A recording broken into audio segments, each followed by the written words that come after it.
ქრისტე აღდგა, გილოცავთ აღდგომის ბრწყინვალე დღესასწაულს და გისურვებთ ქრისტეს აღდგომის სიხარულით ახსავსეთ ცხოვრებასა და ბედნიერებას. Ჩვენი დღევანდელი გადაცემის თემაც სწორედ აღდგომის ბრწყინვალე დღესასწაულია და უნდა ვისაუბროთ სააღდგომო სუფრისა და არა მხოლოდ ტრადიციებზე. ჩვენი რესპონდენტი ქალბატონი დალი ლოცატავა იქნება, მასპინძელი კი წისქვილი ჯგუფი. მოგესალმებით ქალბატონი დალილა, გილოცავთ აღდგომის ბრწყინვალე დღესასწაულს. დიდი მადლობა რომ კიდევ ერთხელ ხართ ჩვენი რესპონდენტი. მადლობა თქვენ. და სწორედ აი ამ დღესასწაულის სუფრის ტრადიციაზე უნდა ვისაუბროთ. კი ბატონო, გილოცავთ და ვილოცავთ მთელს მართლმადიდებლურ ქრისტიანულ სამყაროს მორწმუნეებს. ეს არის უდიდესი დღესასწაული, როდესაც სრულიად სხვა ათვლა დაიწყო სამყაროში. და ამ საიდუმლოსერობის ტრაპეზმა ძალიან ბევრი რამ შეცვალა ზოგადად კაცობრიობის ისტორიაში. და საიდან იღებს ზოგადად ქართული ტრადიციული სააღდგომო სუფრა სათავეს? ბევრი ინფორმაცია არ არის, ზოგადად გასტრონომიულ კულტურაზე ინფორმაცია ყოველთვის არის სპორადული, მიმოფანტული. და ბევრი რაღაცის მოძიება გიწევს, რომ ეს ყველაფერი შეაგროვო და სტრუქტურირებულად დაალაგო. მაგრამ თავარი ის არის, რომ ჩვენ უძველესი ქრისტიანული მართლმადიდებლური ქვეყანა ვართ, რომ ჩვენთან ძალიან ბევრი სიწმინდე არის ჩვენს სამშობლოში და მისი მადლით არის ალბათ, რომ ასეთი მცირე ერი, რომელსაც ურიცხვი მტერი ესეო და დღემდე ინარჩუნებს ენას და სარწმუნოებას. და სხვათა შორის ჩვენი მორალი, იგივე სუფრის პროტოკოლი, აგებული იყო ქრისტიანულ მართლმადიდებლურ მორალზე, რომელსაც ძალიან დიდი გავლენა ჰქონდა. და ზოგადად გასტრონომიული კულტურა ყოველთვის ასახავს, რასაკვირველია, გეოგრაფიას, რაღაც იმ არეალს, სადაც ეს ერი ცხოვრობს, მაგრამ უდიდესი მნიშვნელობა აქვს რელიგიას. და ჩვენი ქვეყანა ფაქტიურად მოსახლეობის დიდი ნაწილი არის მართლმადიდებელი ქრისტიანი. და ამიტომაც უძველესი დროიდან იღებს სათავეს ეს დიდი დღესასწაული.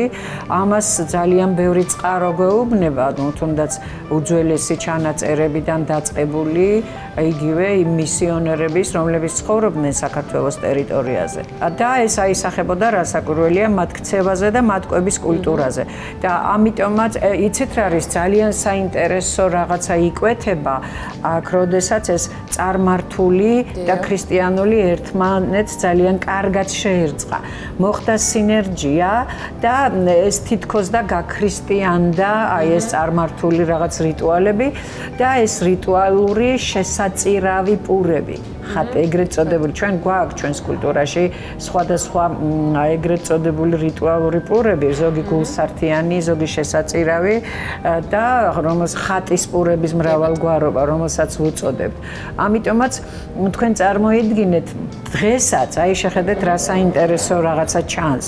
ევოლუციური პროცესია რა ეს გასტრონომიული კულტურა, იმიტომ რომ ეს ცოცხალი ორგანიზმია და იცვლება და ვითარდება და სულ მაღლა და სხვა მოდიფიკაციას განიცდის და ასეც უნდა იყოს, სტაგნირებული არ უნდა იყოს და დაკონსერვებული. თუმცა რაღაცა თავისი რაც არის ძირძველი და ავთენტური აუცილებლად უნდა იყოს იქ შენახული, შეფუთული, მაგრამ გარედან და მიწოდების ფორმა იქნება თუ რაღაც სხვა კომპონენტების დამატებით მისი გალამაზება და გამშვენიერება, ეს რასაკვირველია აუცილებელია, იმიტომ რომ უნდა განვითარდეს და თან მსოფლიოს და გლობალურ პროცესებს და იგივე სარესტორნო ბიზნესს რო ფეხი აუწყოს. აი ეს არის ყველაზე მნიშვნელოვანი, მაგრამ შეხედეთ რა საინტერესო ტენდენციაა. დავუშვათ, სულაც არ არის ვიღაცა მართლმადიდებელი მორწმუნე, სულაც არ დადის ეკლესიაში, არც მარხვას ინახავს და ამ დროს ყველა ემზადება აღდგომისთვის. კი ბატონო. არ არსებობს ალბათ თბილისში ოჯახი, რომელსაც აღდგომის დღეს პასკა არ კონდეს. თუნდაც ეგზოტიკური თუ რა ვიცი რა დანიშნულებით ახალგაზრდები, ძველგაზრდები ყველანი ყიდულობენ და ან გამზადებულ პროდუქტს იმდენად მნიშვნელოვანი დღესასწაულია საქართველოსთვის. და თბილისი თავისი ხასიათით ძალიან მულტიკულტურული ქალაქია. და ეს არის ევროპისა და აზიის ნაზავი, ისეთი ნაზავი, რომელიც ჩანს მის არქიტექტურაში, მის ურბანისტიკაში და რასაკვირველია გასტრონომიულ კულტურაში. ანუ ვისაც აუვლია და ჩაუვლია, ყველამ თავისი კვალი დატოვა, მაგრამ რისი თქმა მინდა აი თბილისში განსაკუთრებით აღდგომის ორშაბათიდან იწყებოდა ამქრების დღესასწაული. სხვადასხვა მიმართულების ოსტატების ამქარი იყო და იწყებოდა დღესასწაულები, რომელიმე ბაღში შეარჩევდნენ საწვეულებო ადგილს და არაჩვეულებრივი ტრაპეზი იმართებოდა. ფაქტიურად ყველა ამქარს რომელიღაცა დღე ჰქონდა დანიშნული და ეს გრძელდებოდა თითქმის 40 დღე ამაღლებამდე. და საოცარი ტრაპეზი ჰქონდა და ლურჯი სუფრა ბაღში, თეფშების მაგივრად ან ვაზის ფოთოლი, ან კომბოსტოს ფოთოლი და მასზე დალაგებული საჭმელი, აუცილებლად ქვაბებით შილაფლავი იხარშებოდა, ჯვარის მამის პური და ძალიან ხშირად გამლილ-გამომლილს ურიგდებოდა და ეს ჯვარის მამის პური და ეს შილაფლავი იგზავნებოდა პატიმრებთან. ასევე ძალიან საინტერესო რამ ხდებოდა აღდგომის ორშაბათიდან უკვე მერე დღესასწაულობდა მთელი დედაქალაქი და ეძახდნენ ნუშის დღესასწაულს. ანუ ყარაჩოხელებიც კი თავიანთ იმაზე ბოხოხზე, ხო, ქუდზე, ბუხრის ქუდს ხა ეძახდნენ, იმაზეც კი ნუშის ყვავილები ჰქონდათ და როცა ქეიქფობდნენ ორთაჭალის ბაღში, აი იმ ლურჯ სუფრაზეც კი ეს ნუშის ყვავილები იყო, ასე ვთქვათ, მიმოფენილი და ტრაპეზი რასაკვირველია ეს ქართული ტრაპეზი, აუცილებლად ფიალათი ღვინოები და ჩვენ აი ღვინოზე მინდა 2-3 სიტყვა ვთქვა, რომ საკრალური ღვინო ჩვენთან ყოველთვის წითელი ღვინო იყო, მე კი მიყვარს შავი ღვინო იყო, მაგრამ ზოგადად ასე მოიხსენიებენ, ანუ რომლითაც აი ხდება ხოლმე ზიარება. და ამით რისი თქმა მინდა დედაქალაქი დღესასწაულობდა და შეხედეთ რა საინტერესო რაღაცაა. ქრისტიანებთან ერთად ამ ზეიმში მონაწილეობას იღებდნენ ყველა ღებულობდნენ ყველა ჯურის ადამიანები და ყველა ჯურის მორწმუნეები, იგივე მუსლიმები, ებრაელები იქნება თუ ბერძნები იქნება თუ ვინც დედაქალაქში იყო. იყო ზურნა უკრავდა, იყო დაირა, იყო ყველაფერი და იყო უდიდესი დღესასწაული, განსაკუთრებით თუ დავუშვათ ამქრების დღესასწაულზე მოხდებოდა ვინმე, როგორ აკურთხებდნენ ამ მომავალ ოსტატს. ანუ იქ მღვდელიც მონაწილეობდა წინასწარ, უტარებდა აი როგორ უნდა იყოს ოსტატი, აი მის პატიოსნებაზე, მორალზე რაღაც უკითხავდა, ამაზე მორალს, ასე ვთქვათ, ჭკუას ასწავლიდა და შემდეგ უსტაბაში, ანუ ამქრის ხელმძღვანელი სივას გააწნავდა და ეს იყო სერტიფიცირებული ოსტატი უკვე. აი ესეთი საინტერესო რაღაცა იყო და მე ძალიან ამაზად დამეხატა სხვადასხვა აი ეს და მე მიდიოდა კეიფი, მაგრამ ერთი დღით არა, 2-3 დღით, აი პირველ დღეს ყველა რო კეიფობდა, მეორე დღეს მხოლოდ უფროსები კეიფობდნენ, მესამე დღეს ნამცეცობას ეძახდნენ. ხო და მაგრამ თავარი რაც არის აღდგომის აი გაეცი აი ყველა გამლელი გამომლელი უნდა მოეპატიჟებინათ, მშივრებისთვის უნდა მიეცათ, თუ მათ რიგს აკლდა ვიღაცა, ანუ ოსტატი და მისი ოჯახი დაუშვათ დაქვრივებული იყო, აუცილებლად თავისი წილის საჩუქარი უნდა მიერთმიათ საკვების და სასმელის სახით. და კიდევ იყო ძალიან საინტერესო, ეს უკვე მთელ საქართველოში იყო ჭონა. როდესაც მეჭონეები დადიოდნენ, წითელ კვერცხებს აგროვებდნენ, უმღეროდნენ და ყველა ოჯახი მზად იყო, რომ ჭონას დროს ვიღაცისთვის, ანუ ვინც მოვიდოდა, საჩუქრები გაეკეთებინოს. ხათა შორის ახლანდელი ახალგაზრდები უფრო სხვა ფორმითაც აკეთებენ, რაღაც სახალისო ფორმას აძლევენ და ეს ძალიან კარგი რაღაცა არის, ანუ ტრადიციის რაღაც გათანამედროვება და მე მომწონს. იცით რა არის, ჩვენს ქვეცნობიერში ალბათ ჩადებულია ამ რიტუალისადმი რაღაცა უზენაესის სადმი რაღაცა სწრაფვა. ქვეცნობიერად ალბათ და ამიტომაც აი ამ რიტუალში მონაწილეობა საინტერესო ხდება. ნუ ძალიან ბევრი ტურისტული კომპანია ამით სარგებლობს და ყიდის ასეთ პაკეტს. იცით რა არის საინტერესო რაღაცები ხდება ხოლმე სააღდგომოდ. აი დაუშვათ სოციალურ ქსელებში იწყება აქტიურობა. ვინ როგორ პასკას აცხობს, ვინ როგორ ნამწყვრებს აცხობს და მერე პაექრობა. სინამდვილეში პასკა არის ხატის პური, თუ ეს სხვა რაღაცა არის, საიდან მოვიდა კულიჩი რა არის და მერე მიდის ამაზე დისკუსია, რატომღაც ყველა თვლის, რომ ამ თემასთან დაკავშირებით არის კომპეტენტური და ყველა ასე ვთქვათ თავის ბრძნულ აზრებს აფრქვევს. ყველას აქვს ამის უფლება, რასაკვირველია, მაგრამ ერთი არის წყაროები და ისტორია და მეორე არის მათი დამოკიდებულება ყოველ ოჯახს თავისი ინფორმაცია, თავისი რეცეპტები, ამით ძალიან საინტერესოა საქართველო და იცით კვლევის გაგრძელება ჩემთვის. იმიტომ რომ ვინ იცის ვის სახლში, რომელ უჯრაში ბებუების და მათი წინაპრების ხელნაწერი ეს რეცეპტები ელოდება გაცოცხლებას და ელოდება ვიღაცის მისვლას, რომ დღის სინათლე ნახოს. ანუ ყველა საჯარო რო იყოს რა. აი ეს მაქვს ხედველობაში და კაპიტანტალიო, თქვენ ხართ კომპეტენტური ამ საკითხში ყველაზე მეტად და ყოველ შემთხვევაში იცით რას ვამბობ, რას ვიტყვით აკო ჩემო კარგო. მე ვთვლი რომ კომპეტენტური და აი ეს იქნები ალბათ ერთი ადამიანის სიცოცხლე არ ეყოფა. იმდენად საინტერესო და ღრმა არის, თუნდაც ჩვენი ერთი რეგიონიც კი. იმდენად ღრმა არის, იმდენად მდიდარი არის და იმდენი რაღაც ახალი შეგიძლია აღმოაჩინო, თუნდაც ერთი სოფლიდან მეორეში რო გადახვალ. აი სასწაული რაღაცები ხდება, ამიტომაც აუცილებელია რომ ახალგაზრდებმა დაიწყონ ამაზე ფიქრი და იმიტომ რომ იცით რა არის ეს ბიზნესი ტურისტული ბიზნესი ხო უდიდესი ბიზნესი არის. ტურისტულ ბიზნესს, ზოგადად სხვა ტიპის ბიზნესებს აძლევს საშუალებას, რომ მათი ქვეყანა წარმოაჩინონ მსოფლიო ასპარეზზე. და ეს კიდევ მეორე, რასაც მინდა ხაზი გაუსვა, რომ იდენტობის შენარჩუნებისთვის, რომ გლობალიზაციის მსახრალმა ხელმა ყველაფერი არ წალეკოს.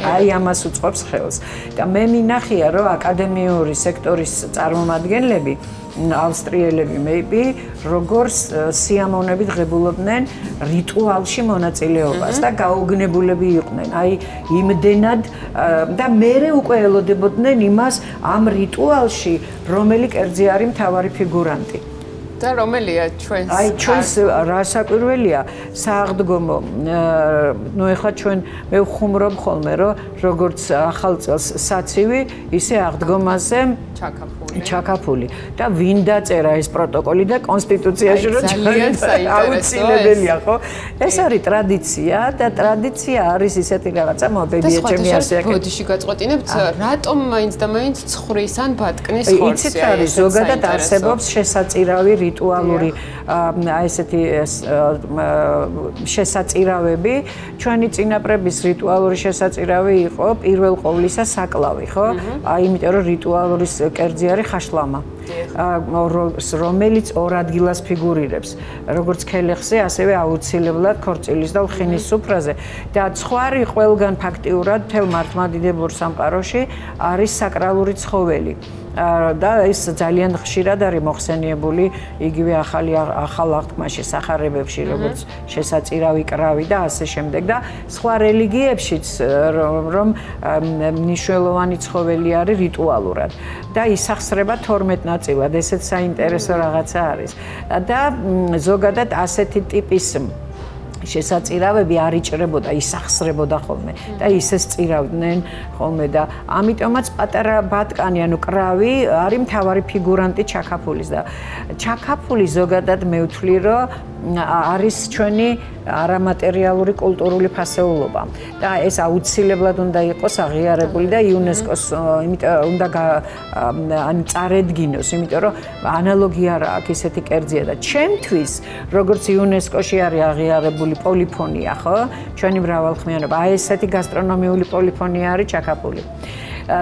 იმიტომ რომ შეხედეთ რა საინტერესო რაღაცა არის, მთავარი ბანი არის ღვინო. ხო, ქვევრის ღვინო. და თავარის მელოდია მიყავს პატარა კრაუს. ხო? და შემდეგ მას ხმას უწყობენ ყველანაირი მწვანილი. რაც კი, ანუ პოლიფონია რა, გასტრონომიული პოლიფონია, როგორც ჩვენი ჩაკრულო. ხო?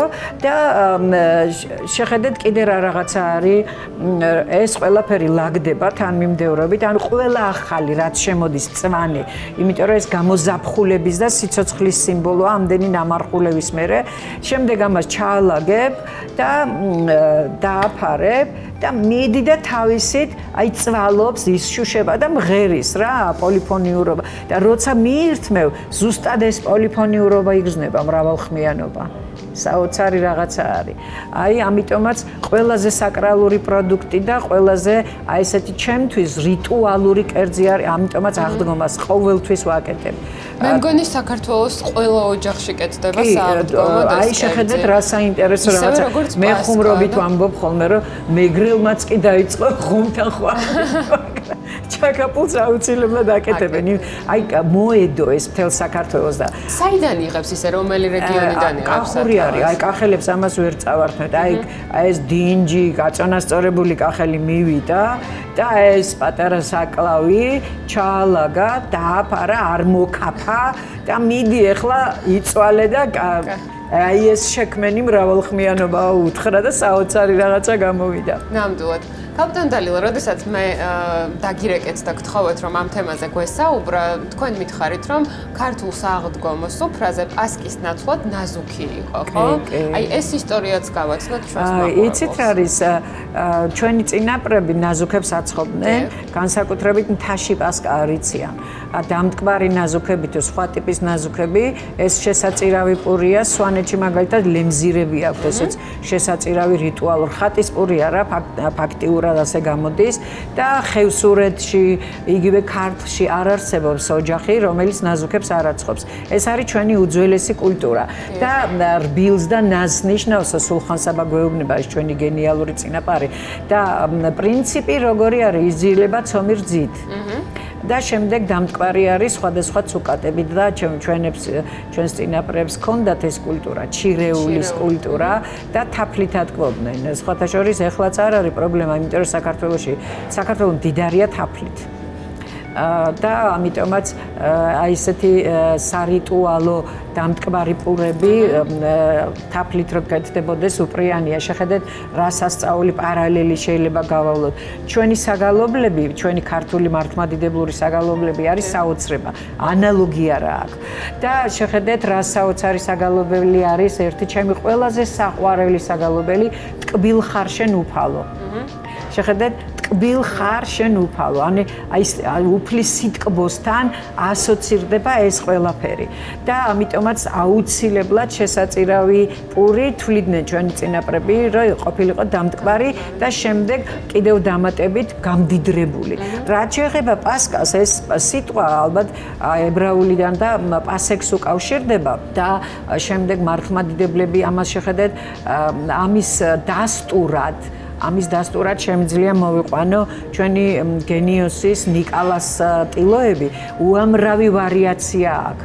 სააღდგომო პასკა, სააღდგომო ცხვარი, აღდგომის სუფრა და სხვათა შორის ერთ-ერთ ტილოზე სააღდგომო ცხვარი, მისი მინაწერიც არის ქრისტე აღდგა ჭეშმარიტად. თავის ხელით მიწერილი არის და აქ შეხედეთ რა ნიუანს მინდა ყურადღება მივაქციო.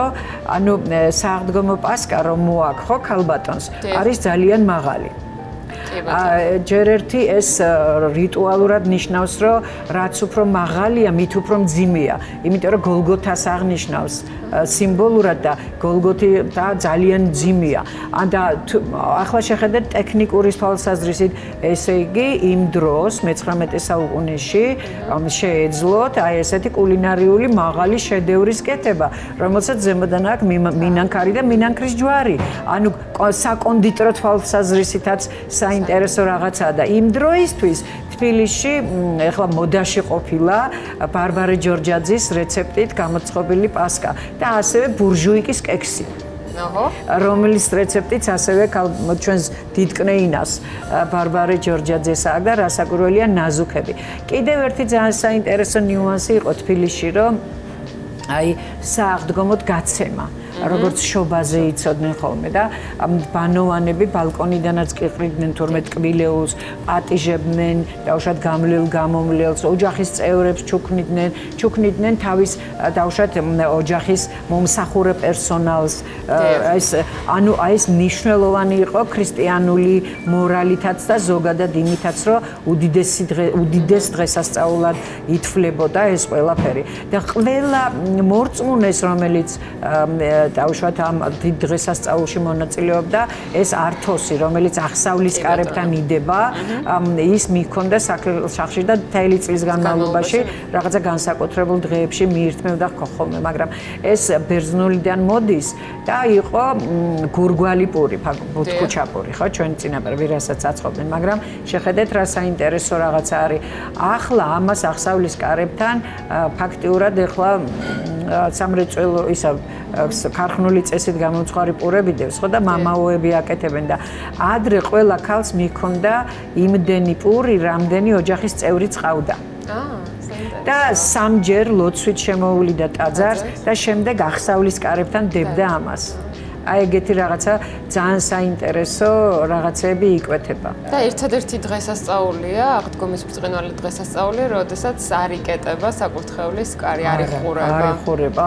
და იცით რა არის ძალიან საინტერესო ნიუანსები ახლავს თან როგორც აღმოსავლეთში, როგორც თაში, ისევე დასავლეთში. მე მახსოვს ჩვენ პატარები რო ვიყავით, ბაბუა ჩემი სახელმწიფო მოხელე იყო და მაშინ ეს ყველაფერი იკრძალებოდა საბჭოთა ეპოქის დროს და ჩვენ მქონდა მეგრული ჯარგვალი და იქ ბაიობას ეძახდნენ და ბაია ყვითელ ყვავილებს აი ესე წრეზე კერიის ირგვლივ დაყრიდა და ჩვენ კვერცხებს გადავაგორებდით ხოლმე და მე იმ კვერცხებს ვინახავდით და მე გვეტყოდა რომ სკოლაში წასვლისას ხელები კარგად დაიბანეთ რომ არ ეს საღებავის ის არ დაგჭეთო იმიტომ რომ ხო პიონერს რო კვერცხი ქონოდა ხო რა მოხდებოდა და აი იქედან ჩემთვის ეს არის ისეთი ეგზოტიკური და ისეთი არაჩვეულებრივი მოგონება რომ არ ვიცი ჩემი ბავშვობის ყველაზე ბედნიერი დღეები იყო და სულ მიკვირდა რატომ არ შეიძლებოდა ასეთი არაჩვეულებრივი დღესასწაულის საჯაროდ ესე საჯაროდ დღესასწაულობა მოდი ასე დავახვათ რომ იმიტომ რომ ქვეცნობიერად ალბათ გრძნობდი რომ ეს არ ვიცოდით მაშინ ეს განათლება ხო არ მქონდა და იკრძალებოდა ეს ყველაფერი. კი ბატონო. საოცარი რაღაცა არის აი ესეთი ნიუანსები. თაში კიდე სულ სხვადასხვანაირი რიტუალებია, კიდე ბზა და რაღაცა ეს ბზობა არის ახლა ყველაზე დიდი დღესასწაული აღდგომამდე და ეს მარხვის რიტუალის მერე ეს გახსნილება თითქოს და ნიშნავს რომ აი რაღაცის განათებას, რაღაცის ბრწყინვალებას, რაღაცის ახლის დაწყებას, ახალი ცხოვრების დაწყებას პრინციპში, როცა შენ ინათლები, ხო ეს არის ჩადებული. და პრინციპში, როდესაც ეს პირველი საიდუმლო სფეროება იყო და პირველი ტრაპეზი იყო, ახლის დასაწყისი ხო იყო და რომელმაც მართლა შეცვალა სამყარო. და მეგრულად ქვია ძალიან საინტერესო სახელი. ეს არის თანაფა. ანუ ეს ნიშნავს გათენებას, ყველაფრის განათებას. ხო გოითანდღორონთ ანუ გაგითენდესო ღმერთი ანუ შენ გაგინათნდესო რა იმიტომ რომ ბევრი რაღაცა იმალება ამ ერთ ფრაზაში ფილოსოფიურადაც მორალურადაც რელიგიურადაც ადათ-წესებითაც და ძალიან საინტერესო ცნება ამიტომ კაპიტან დალიო კვერცხს შევეხეთ და აი როდის შემოდის უკვე წითელი კვერცხის ტრადიცია საქართველოში ბოლო პერიოდში ფერადი კვერცხებით საკმაოდ აქტიურად ხდება ეს იცით რა არის ხო თავიდან ალბათ ის არის ყველა მიცის რომ ეს როდესაც იმპერატორთან მივიდნენ და აი ისე არ გაცოცხლება და არ აღმდგარაო როგორც ერთ კვერცხი არ გაწითლდებაო და უცებროდ წითლდება ამ ისტორიასთან არის დაკავშირებული და ეს ფერადი კვერცხები უფრო სლავურ კულტურაში იციან და სლავურ კულტურაში აუცილებლად სლავები აცხობენ კალაჩს კალაჩი ნიშნავს მზის შვილს ხო აი შეხედეთ როგორი სინერგია წარმართობასა და ქრისტიანობას შორის ეს არის ნაწნავის წრე ანუ და აუცილებლად საფუვრიანი არის ცომი. საფუარი სიმბოლურად ნიშნავს სასუფეველს, ოდნავადაც კი რომელიც აფუებს ამ ცომს. ხო, რასაც ებრაელები არ შვებიან, ხმიადებია, ეგ საფუარი არ იხმარება, ხო? და აი ამ საფუვრიან ცომს სლავები ნაწნავივით წნავენ, აკეთებენ წრეს და შიგნით იყრება ეს ფერადფერადი კვერცხები. და სიმბოლურად ყოველთვის დევს საღდგომო სუფრაზე. ნაწნავით ალბათ რაღაცასთან ასოცირდება, ხო? ხო, აი წრე, იმიტომ ქვია მზის შვილი, წრე არის. ზის სიმბოლო არის და შიგნით ატკბობენ იგივე ცუკატებით ზემოდან აყრიდნენ ადრე ყაყაჩოს თესლებს ხო საკონდიტრო მიმართულებით გამოიყენება და საოცარი არომატი აქვს და გაჯერებული იყო სხვადასხვანაირი ჩირეულით და აი ეს ფერადი კვერცხებიც მათი კულტურის ნაწილია აი აქედან მოდის კულიჩი და სხვათა შორის კულიჩებს ჩვენთანაც მეც ვაცხობ ხოლმე. აი ამ ნაწნავს. კი, საღდგომოთ ვაცხობ და ფერადი მით უმეტეს ახლა როცა პატარები არიან სახლში, ძალიან საყვარელია მათთვის და სულ მაგ ფერადი კვერცხები და ჩემი გოგოები რო პატარები იყვნენ, თვითონ მოხატავდნენ ხოლმე. და ქალბატონდალი, აი ძალიან ბევრი მითქმა მოთქმაა ხოლმე ყოველთვის საღდგომო სუფრაზე წითელი კვერცხი უნდა იყოს თუ ეს ფერადი კვერცხები და აი ამაზეც რა შეგიძლიათ თქვენ გითხრათ და რამდენად მნიშვნელოვანია რეალურად. ძალიან კარგი შეკითხვა არის, იმიტომ რომ ამაზე დისკუსია მიდის, მე გადადის სხვა რაღაც აგრესიაში სამწუხაროდ. და რა უშლის ხელს? ამას ეკლესიაც არ უშლის ხელს, რომ ვისაც რა ფერის კვერცხი უნდა ის დადოს, მაგრამ აუცილებელი როა წითელი კვერცხი, ეს ხომ თავისთავად. იმიტომაც არის შეხედეთ ბიზნესიც კი როგორ არის ჩართული ამაში ყველაფერში და მარკეტინგი. იმიტომ რომ ახლა ნებისმიერ დიდ სავაჭრო ცენტრში რო შეხვიდე, ყველგან გვხვდება. საღდგომო აქსესუარები, რაღაც მოწყობილობები, რომლითაც შენ ცდილობ რომ ეს ზეიმი კიდე უფრო ამაღლებული გახადო და ამითაც ბიზნესი ხეირობს და ყველგან დავუშვათ ქუჩებში, აი რო გახვალ გაზაფხულის სიამოვნებასთან ერთად, აი ეს სიამოვნებაც არის იქ ყვავილები, იქ სხვათა შორის ძალიან საინტერესო არის კიდევ ერთი იმის იასამანის ამბავი.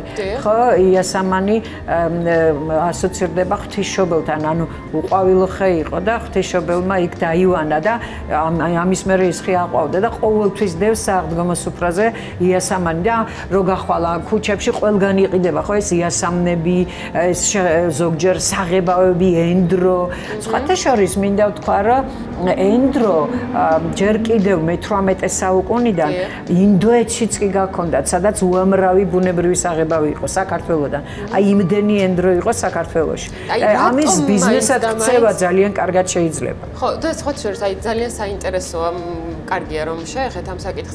ენდრო ძირითადად კვერცხის შესახებაც საღდგომო კი, ბუნებრივი საღებავია და იმიტომ რომ ფაქტიურად ეს ხო ფესვებია, ხო ხის და იცით რა არის ბუნებრივი საღებავია და ამიტომაც უშიშარია და უწყინარია და შეგიძლია ენდო. და რატომაც არა, იმიტომ რომ კვერცხი ხო უნდა ჭამო და კი არის ეს კულინარიული საღებავებს რასაც უწოდებენ, ხო? საკვების საღებავები. მაგრამ სად ეხლა მცენარე ნამდვილი აუთენტური თან ძირძველი. ამიტომაც უმრავლეს შემთხვევაში ყველა ყიდულობს ენდროს და უბრალოდ იმ სხვადასხვა ფერის კვერცხებისთვის ყიდულობენ იმ საკონდიტრო შესაღებ საშუალებებს. სხვათა შორის ძალიან ბევრი დავაა ხოლმე იმასთან და დავა არა, უბრალოდ შეჯიბრი, ვისი კვერცხი უფრო წითელი იქნება და აი როგორ შეჯიბრი ვისი კვერცხი გატახავს სხვა კვერცხებს და ამიტომაც ძალიან ბევრი ყიდულობს ბატის კვერცხებს, ყიდულობს ციცარის, იხვის კვერცხი არის ყველაზე მაგარი. ჩემი ბავშვობიდან გატეხვის ტრადიცია საიდან შემოვიდა? იცით რა არის, ალბათ ეს რაღაცნაირად სიმბოლური თემა არის იმისი, ან შეჯიბრის, ან დამარცხების ან რაღაც ეგეთი, იმიტომ რომ ვინც უფრო მეტ კვერცხს შეაგროვებდა, ადრე აი ჭონაზეც ასე იყო, რომ ვინც უფრო მეტ კვერცხს შეაგროვებდა, იმას ბევრი ოჯახისთვის მიჰქონდა ეს დახმარება, ეს წესი იყო ადრე. და ჩვენთანაც მე მახსოვს, რომ ჩემს ბავშვობაში ბაბუა ჩემი ყოველთვის თითქოს და მედიატორი იყო. შობაზეც და საღდგომოთაც თუ მეზობლები უბრად იყვნენ და რაღაცა ყოველთვის მიყავდა კიდე სხვა მეზობლები რომ შეერიგებინათ და როდესაც აი აუცილებლად საჩუქრებით და კვერცხით მიდიოდა აღდგომაზე და ჩვენც თუ ვიღაცას პატარები ყავდა თუ გადადიხარ სამეზობლოში აქეთ აუცილებლად საჩუქრად მიქონდა კვერცხი გარდა იმისა რომ შენი მიქონდა რომ დაგემტრია სხვისი და წაგერთმია შემდეგ თუ დაუშვათ ხელმოკლე ოჯახი იყო სულ გვეტყოდნენ რომ არ წაართვა უკან დაუბრუნეო ეს ალბათ მადლის გადანაწილება არის აი შეხედეთ ერთი საკრალური ხაჭაპური გვაქვს ჩვენ ხო უამრავი ვარიაცია გვაქვს განატეხი ხაჭაპური ხო და აქაც ეს იგულისხმება განატეხი იმიტომაც ქვია რომ ასეთ დიდ დღესასწაულებზე ქალები აუცილებლად აიტანდნენ მრავალ ძალში განსაკუთრებით რაჭაში რომ ეს შეეწირათ ეს ხაჭაპური და ტაძარს შემოატარებდნენ და ვინც კი შეხვდებოდა ყველას უნდა მოეტეხა ან თვითონ უტეხავდნენ ანუ ეს ლოცვის მადლის ყვარულის განაწილების ანუ შეგვიძლია ჩავთვალოთ და ვთქვათ ისიც რომ ხაჭაპურით აღდგომას უფრის ერთ-ერთი აუცილებლად იცით რა არის მე ვიტყოდი რომ ხაჭაპური არის ჩვენი დროშა ერთ-ერთი სავიზიტო ბარათი არის ფაქტიურად და ამიტომაც შეხედეთ ყველა რეგიონს თავისი ხაჭაპური აქვს და ყველა ხაჭაპურის უკან დგას პატარა ისტორია. ამით არის ის საინტერესო და მრავალფეროვანი რომ არ არსებობს ვარიაცია. ეხლა მე საუბარი არა მაქვს უკვე თანამედროვე დაუშვათ გამოგონილს. იმიტომ რომ ესეც ვითარდება ხაჭაპურზე. თორემ ძირძველ ხაჭაპურზე ყველას თავისი რიტუალური დანიშნულება აქვს და პატარა ისტორია აქვს. და ფორმაც გვაქვს ჩვენ გეომეტრიული ხაჭაპურებით სამკუთხედი, ოთხკუთხედი რაჭაში არის ეს ძალიან საინტერესო რაღაცები იმალება მათ უკან, მაგრამ იცით თავიდანვე პიცაც ხო რამდენიმე ვარიანტი იყო, მაგრამ ეხლა უამრავი ვარიანტია და რატომაც არა შამფურზე ხაჭაპური და უშუალოდ ფენოვანი რაღაცები რო იყიდება, ხო ეხლა ეს უნდა განვითარდეს. აი ესეთი რაღაცა ხდება რა.